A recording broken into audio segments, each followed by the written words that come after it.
All right, well, here we are again, and obviously it looks a little different. We have Ryan here. Hey guys, it's weird being in front of the camera this time. Yeah, usually you're behind the camera cracking jokes and making you... Yeah. So now you can make me laugh on camera. Well, maybe not only laughing on camera. Getting to your topics, you know. Yeah, I guess we shouldn't just laugh the whole time. But yeah, so I've wanted to have you on this. I guess this is sort of morphed from Ben's Bible Bits into like the Corona QuickCast, or is that going to be what we're calling it? I don't Corona know. QuickCast. Maybe I don't know. Maybe you guys have some suggestions for what we should call this. Like the Studio Steele podcast or something like that way. Not the Corona Cast. I don't like it. Yeah, I guess it kind of has some creepy vibes to it. So maybe you guys have some suggestions to maybe not like podcast podface. I mean, you could suggest that. We just may not look at it. No guarantees, right?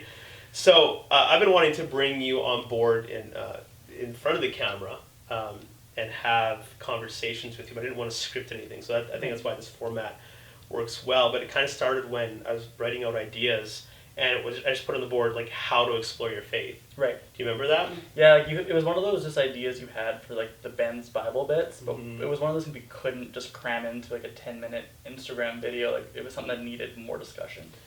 Yeah, I think we would have done a disservice if we had. It kind of quickly became apparent that there's a lot of layers, a lot of aspects, and on top of that, we had to step back and ask the question like, well, okay, why would you explore your faith?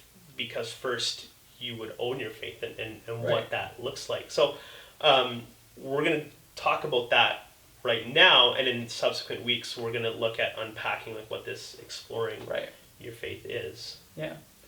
We have a lot of different kind of topics that kind of like feed into it, but for now we kind of just want to do a general overarching. This is the topic genre almost of what we're going into, and then we can kind of talk about it more in depth as weeks go on. Yeah, and for me, I think this gets encapsulated in a story from when I was line painting, doing summer jobs. And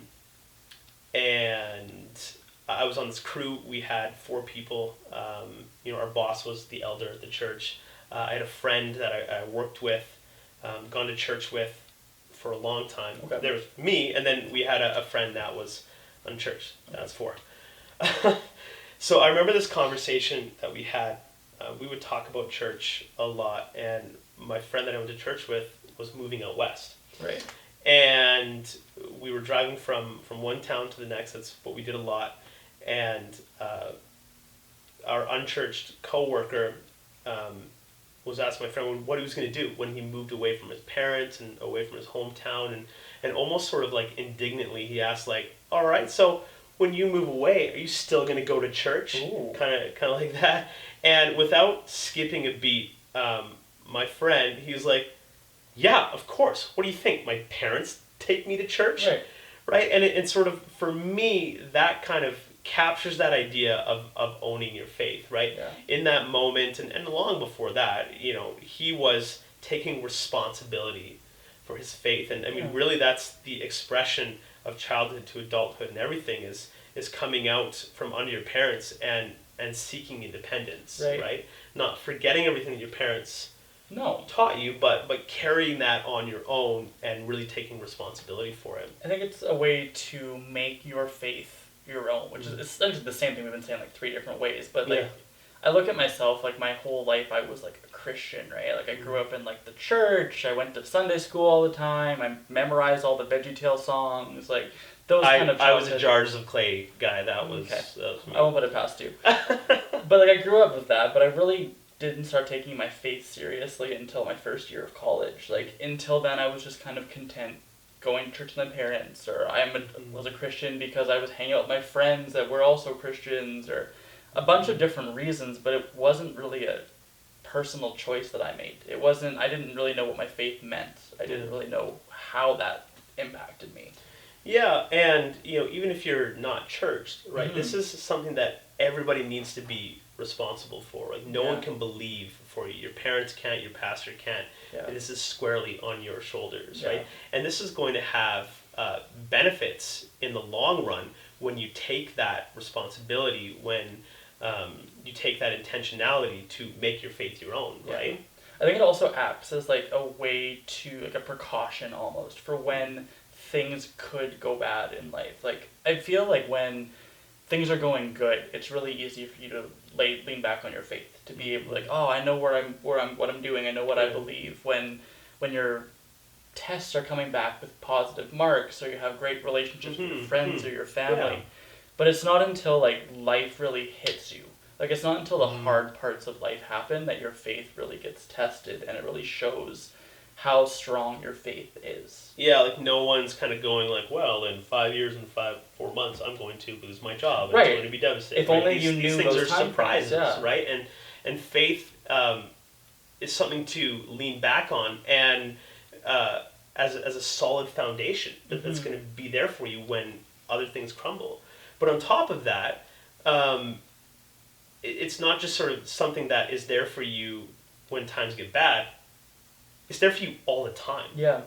Right? It's something that envelops your entire personhood. Every decision that you make, from who to vote for, who you should date and marry, to what you should buy at the grocery store. Right. Right? And when you have that backing, that foundation, that solidness,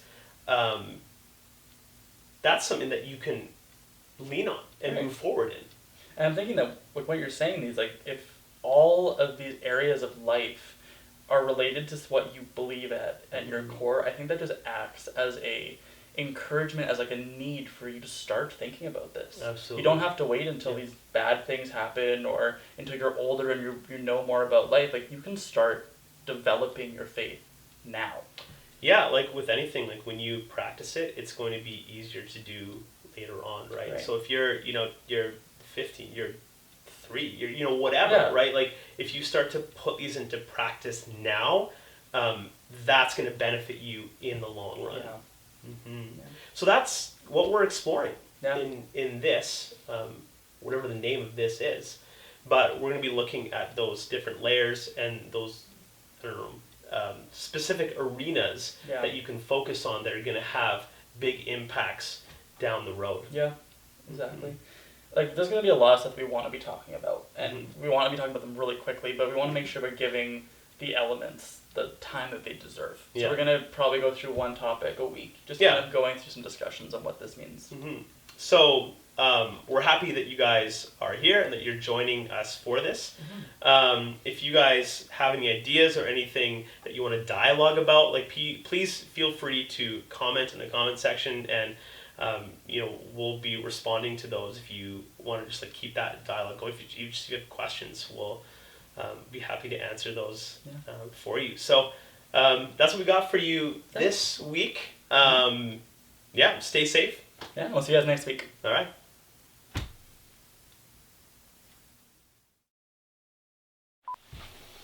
Do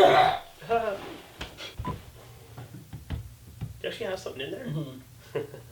Just water, but I figured this would, if we're talking for a long time, it'd be good to have something to drink. That's true. La la la la la la la. Emphasizing words. Fix my hair first. Yeah. The most important part. On syllables. On syllables. There you go.